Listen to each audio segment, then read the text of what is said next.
Okay, guys, so here's the part two of this whole procedure. Now what we're going to do is we're going to change out the bulb. So obviously we got to take the electrical connection off, look for the retainer clip, and just push down and over and it releases. Gently pull it back. That's the retainer clip for the bulb. Pull the bulb out.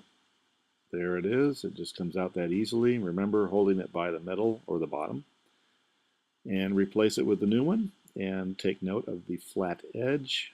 That shows us exactly where it's going to go back in, so it can only go in the correct way.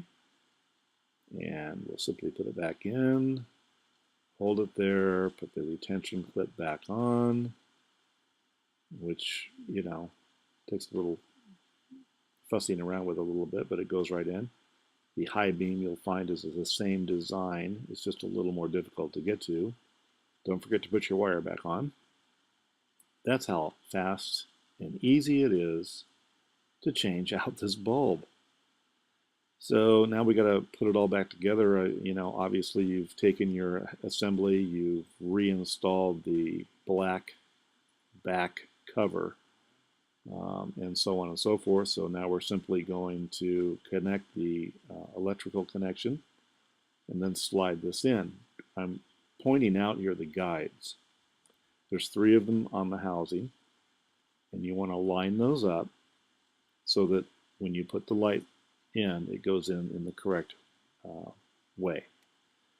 So I got to move here. Got my electrical connection back on.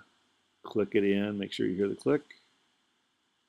And we're going to line up this one right here. That's the longest guide. You want to make sure it goes in. When you get that situated and lined up perfectly, you're going to be able to just slide the whole unit back in. And keep in mind, I've lubricated and cleaned my guides here, so that's why it slips in so easy. Just give it a final good push right there, and I'm reaching inside and got my hand on the lever, and I pulled the lever back down when I see that the housing is seated fully.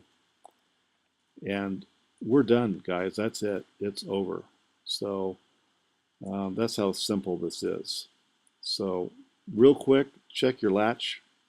Go ahead and spray it a little bit with some of your WD-40 or whatever you're using. Check your oil real quick.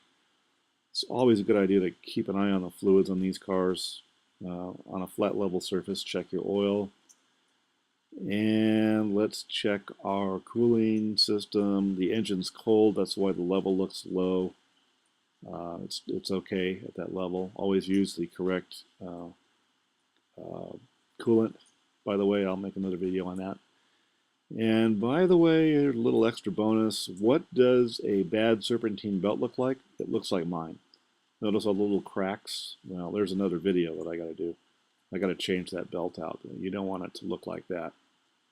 And there's the actuator right there. You stick a wrench on there and you move the tensioner and it loosens the belt and you take the belt out. That's another subject for another day. But anyways, this is really how simple this is. I filmed this on the second day, and I had this housing out and did the footage for this video all within 15 minutes. That's how fast it was. So there you go. That's how you take care of a headlight on a VW Beetle. I hope you enjoyed it. Don't forget to click like if this helped you out. It'll help me out if you can do that. Thank you so much.